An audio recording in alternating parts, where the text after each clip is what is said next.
देखिए, किसी भी देश के लिए बहुत जरूरी होता है कि वो अपने इतिहास से वाकिफ हो, लेकिन उससे भी ज्यादा जरूरी होता है कि वो सच्चे इतिहास से वाकिफ हो। और इस देश में एजेंडा कह लीजिए या कुछ और कह लीजिए, इतिहास को ऐसे कांट छांट कर पढ़ाया गया, बताया गया कि उसके बारे में आप जैसे हमारी इस सीरीज में जैसे जैसे जानेंगे आप हैरान रह जाएंगे। आरएसएस यानी संघ का, और आरएसएस को लेकर जवाहरलाल नेहरू की नफरत का।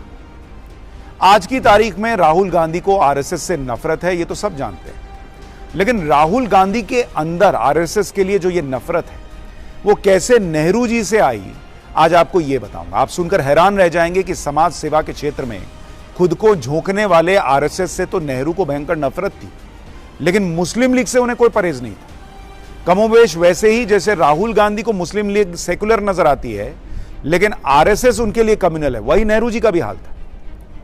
आपको इतिहास में पहले पीछे लेकर चलता हूं और बताता हूं कि नेहरू और आरएसएस का क्या और कैसा रिश्ता था।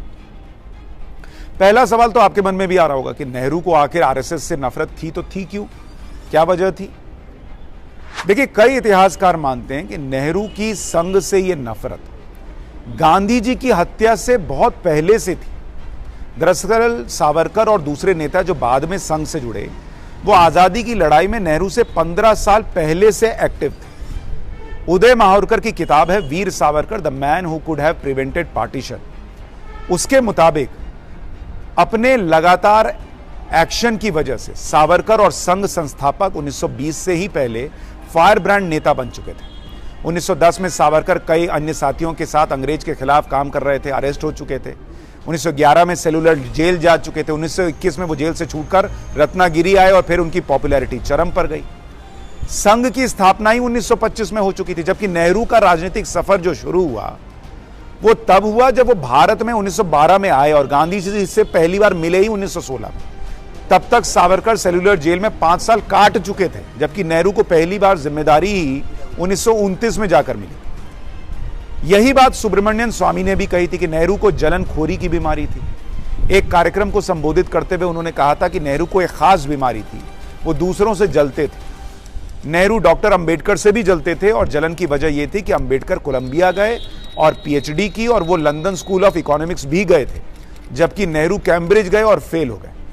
ये सुब्रमण्यम स्वामी कह चुके हैं। खैर, आरएसएस और सावरकर को ज्यादा पसंद न करने की वजह जलन थी, कुछ और था, इसको छोड़ भी दे तो कई तथ्य इतिहास की किताबों में मिलते हैं जो बताते हैं कि नेहरू को आरएसएस से घोर नफरत थी। और मैं आपको फिर याद दिला दूं कि इस नफरत का गांधी जी की हत्या से कोई लेना देना नहीं था, क्योंकि यह गांधी जी की हत्या से पहले से साफ नजर आती थी। गांधी जी की हत्या 30 जनवरी 1948 को हुई थी, जबकि अगर आप देखें तो जवाहरलाल नेहरू का 29 दिसंबर 1947 का एक पत्र मौजूद है जो उन्होंने उत्तर प्रदेश के तब के मुख्यमंत्री गोविंद वल्लभ पंत को लिखा था कि आपने कहा था कि आप आरएसएस के खिलाफ एक्शन लेने वाले हैं। यह कब होगा? मुझे लगता है यह जल्दी किया जाता तो बेहतर होगा। यानी नेहरू किसी भी तरह से संघ को खत्म कर देना चाहते थे, बैन कर देना चाहते थे। और यह बात बार बार दिखती है। दक्षिण भारत में भी नेहरू चाहते थे कि संघ को कुचल दिया जाए। उन्होंने मद्रास प्रांत के तत्कालीन गृह मंत्री पी सुब्बारायन को संघ पर प्रतिबंध लगाने का सुझाव दिया। Selected works of Jawaharlal Nehru के मुताबिक 5 जनवरी 1948 को उन्होंने लिखा कि हमें आरएसएस पर खास तौर पर नजर रखनी चाहिए। हमने बहुत सारे सबूत देखे हैं जो बताते हैं कि हमारी हाल की कई परेशानियों की वजह आरएसएस के लोग हैं। आपको यह तय करना है कि आपको मुस्लिम नेशनल गार्ड्स और आरएसएस पर प्रतिबंध लगाना चाहिए या नहीं। जहां तक मेरा संबंध है, मतलब नेहरू जी कह रहे हैं अपने बारे में कि मुझे निश्चित रूप से कोई आपत्ति नहीं होगी। मुझे लगता है कि समय आ गया है कि इन सांप्रदायिक संगठनों को पूरी तरह से रोक दिया जाए।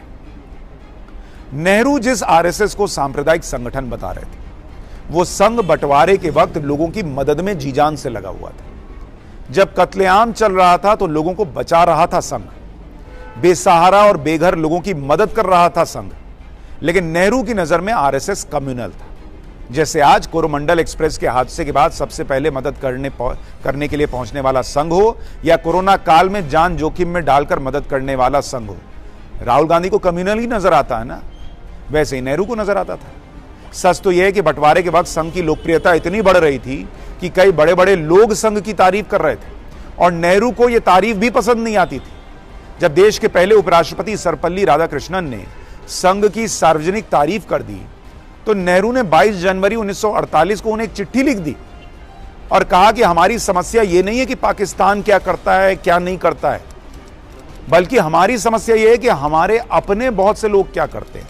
इस बारे में यह कहना चाहता हूं कि कुछ समय पहले मुझे यह पढ़कर अफसोस हुआ कि आपने आरएसएस को प्रोत्साहित किया। यह संगठन वर्तमान में भारत में सबसे शरारती संगठनों में से एक है। मतलब नेहरू अपनी राय उन पर थोप रहे तो कहते हैं आपने संघ की तारीफ क्यों की।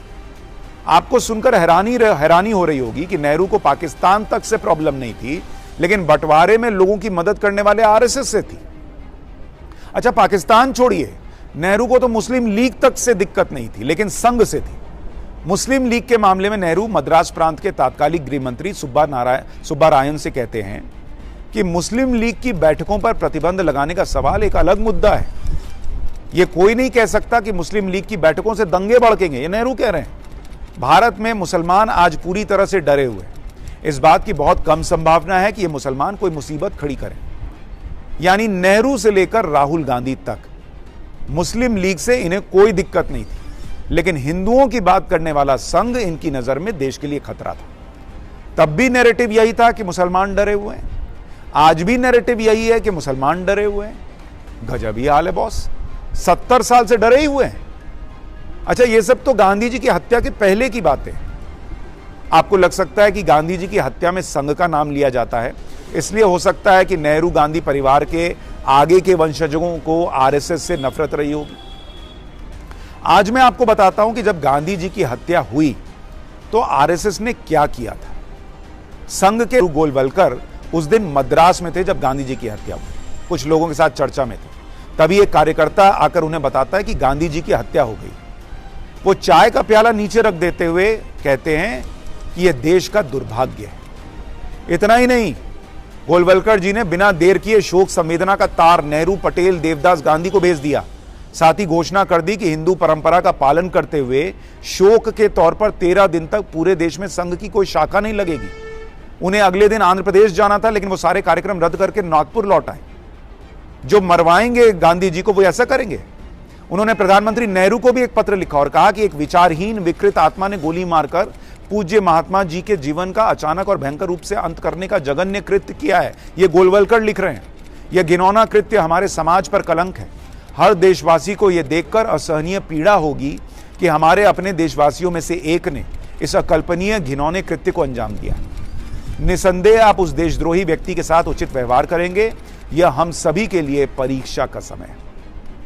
और यह चिट्ठी selected works of Jawaharlal Nehru के किताब में मौजूद है। इतना ही नहीं, गोलवलकर जी ने एक चिट्ठी सरदार पटेल को भी लिखी। उसमें उन्होंने लिखा कि मेरा हृदय अत्यधिक पीड़ा से व्याकुल है। जिस व्यक्ति ने अपराध किया है उसकी निंदा करने के लिए शब्द मिलना मुश्किल है। ऐसी अकारण दुष्टता का विचार भी समझ से परे है। उस व्यक्ति के बारे में क्या कहा जा सकता है जिसने पूरी दुनिया को अवर्णनीय दुख में डुबो दिया है। लोगों के मन में आरएसएस को लेकर जो नफरत का बीज गांधी जी की हत्या के बाद डाला गया, उसे पूरा इकोसिस्टम आज तक खाद पानी देने का काम करता है। तब ब्राह्मण विरोधी दंगे हुए थे और आरएसएस के कार्यकर्ताओं को भी बहुत अत्याचार सहना पड़ा था, लेकिन आज तक उसकी चर्चा तक नहीं होती। लेकिन आप सोचिए कि संघ के लिए नफरत गांधी नेहरू परिवार की 5 पीढ़ियों में कैसे ट्रांसफर हुई कि आज भी संघ को देश विरोधी बताने का कोई मौका नहीं चूकता इकोसिस्टम।